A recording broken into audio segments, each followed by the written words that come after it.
My next guest has this album out. He's also one of America's most popular singing artists. He's recorded over 40 albums and won several Grammys for his work. And this is his new album, Still Within the Sound of My Voice. Please welcome Glen Campbell. Glen?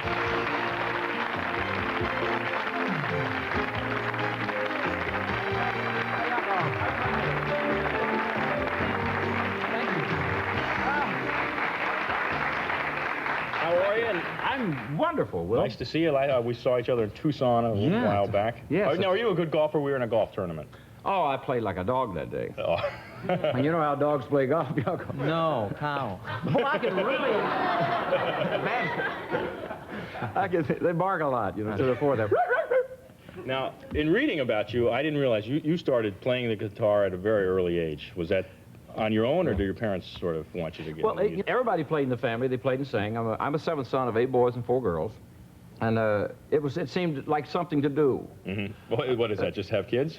Play the guitar. I guess I followed my dad's footsteps, Will. No, but just to play and to sing. And then they all went off and got in the insulation business. Well, I went and tried that for a week. And I realized playing and singing was a lot easier. Sure. Because I used to sit in Carolyn Bugs and Mr. Bugs' ice cream parlor, and I'd take my guitar and I'd get free ice cream. And I'd play my guitar and sing.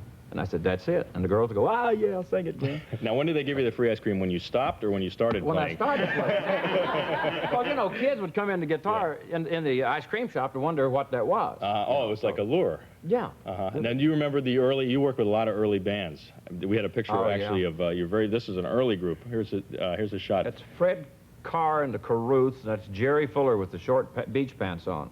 Great writer. Jerry was a great writer. He wrote a lot of the Rick Nelson stuff. Traveling Man and Young Girl. And he produced Woman with Gary Puckett and Union Gap. He produced all their records. So he made it. That was the first band that you got in when you came out to California? No, the first band I came with in California, I played with the Champs, Tequila. Oh, sure, yeah. For about 9 months on the road, making 80 rubles a week. Ah. Literally. Now, was Tequila the name of the group, or...? They died shortly after that, I'll tell you. The song Tequila. The song Tequila. They had. I was on the record Limbo Rock. Remember that when the limbo was in? Limbo Rock. No. Yeah. Da-dum-dum-dum-dum-dum-dum. Remember that, Yakov? No. Of course you don't. I guess it wasn't an international hit. So now you're out here and you're touring with guys. Yeah. I toured only with the Champs on the road and with the Beach Boys. I was with the Beach Boys for about, I don't know, 6, 7 months on the road.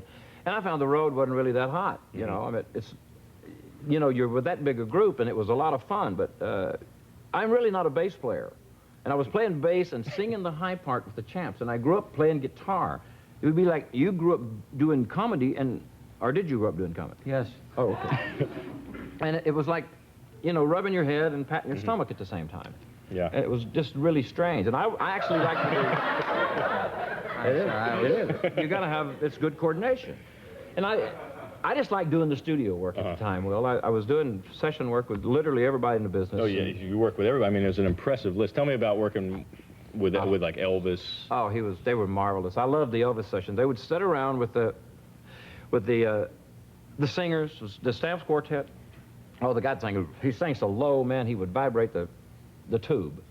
And they would sing, and we'd get paid for that. You know, we got $65 a session, you know, whether it was 3 hours, another overtime. Elvis was a lot of fun to work with. Did he throw you a few girls every once in a while? No, I never did that. Oh, sure, Glen. Oh, sure, Glen. You see, I married him, Will. That's you married? Yeah, that's a different thing there. Well, you worked with Frank Sinatra? What was that like? Yeah. Sinatra was incredible. It was kind of a low blow one time. I was doing Strangers in the Night, and it's the first session. Yeah, there's a picture. That was at a Friars Roast for Danny Thomas. As you can tell, we were all dressed as priests. Makes sense. I know. Reminds me of the story of when the 2 nuns were coming to see the Pope. You heard that one? I don't think so. Oh, this was recent, because the Pope was just here. And they ran out of gas before they got to work. You know, they were nurses, and they were dressed up in the nurses' outfits. And they ran out of gas in their car, and so they saw a service station about a block away, and the only thing they had in the car to get gas in was a bedpan. So they take the bedpan down to the service station, and they get the gas in it, and they walk back. And they're pouring the gas in the bedpan in the car, and they're spilling a lot of it, and this couple drove by, and this one said, "Oh, look, honey," she said, "now that's faith."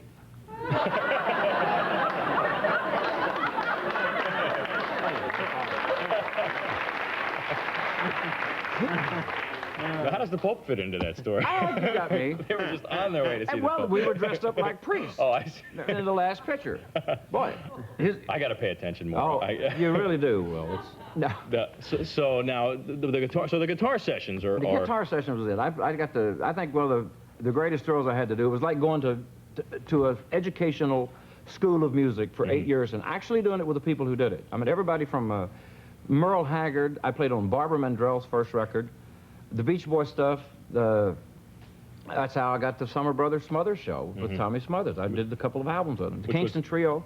I did a week with the Kingston Trio at the Hungry Eye in San Francisco on a live album in 1964. Bill Cosby was the opening act. I got to sit there for a week and watch Bill Cosby. And to see all this history, as I look back on it now, it's just really amazing to me. I just say, thank you, Lord. I really appreciate the trip. That was a great show, too, your summer show. I remember watching that when I was younger.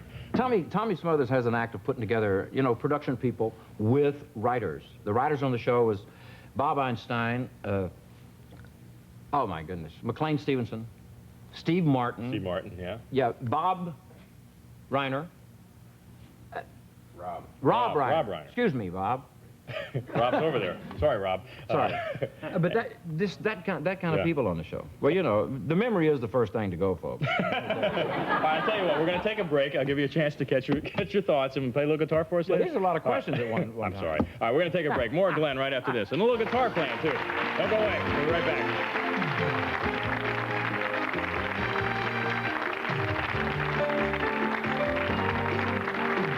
Back with Glen Campbell and Yakov Smirnoff, and we're talking, now tell me, I know that you have just recently had a young child.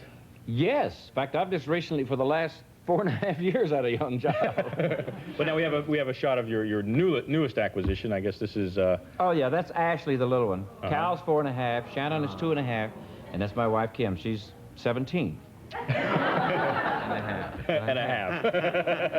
Now, do you like being a father all over again? Oh, yes, it's marvelous because, I have an older family, and it seems like I didn't get to share with them what I'm getting to share with this one. Because you were traveling so much? Yes, it really was. So you're jumping right in there, you're changing diapers?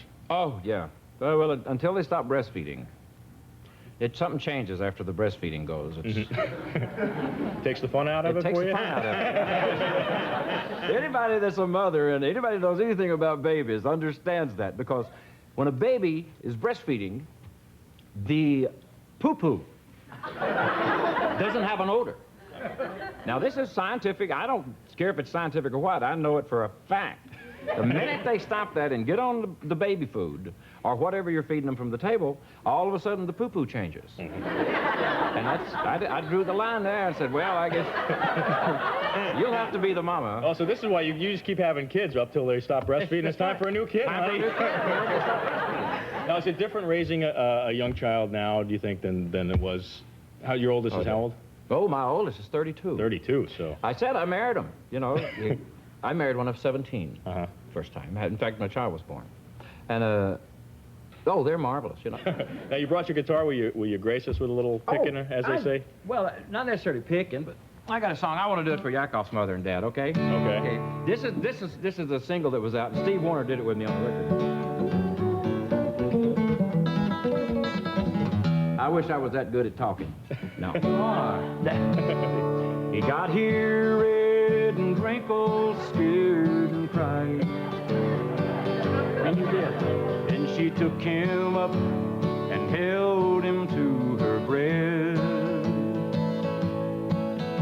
And he sure was glad to get what Mama offered.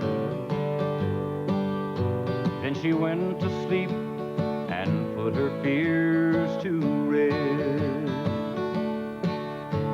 It didn't seem to matter what he needed.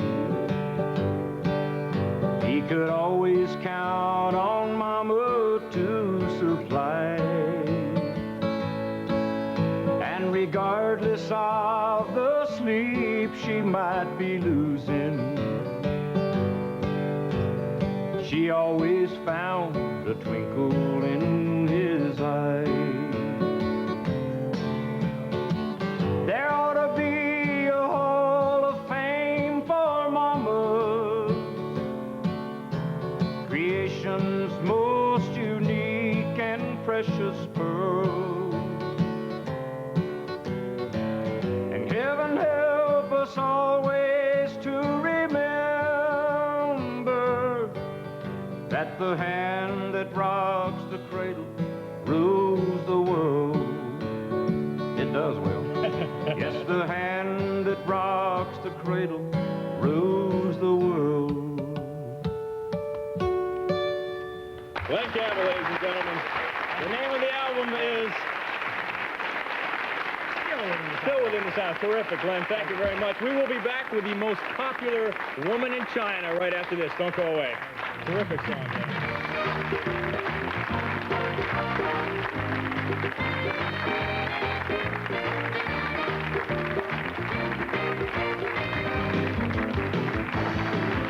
We are back, and my next guest has the highest-rated television program on Earth. On Earth, I said. Her show is it's called One World, and it's seen in China every Sunday night by an estimated 400 million people. That's twice what we have watching this show.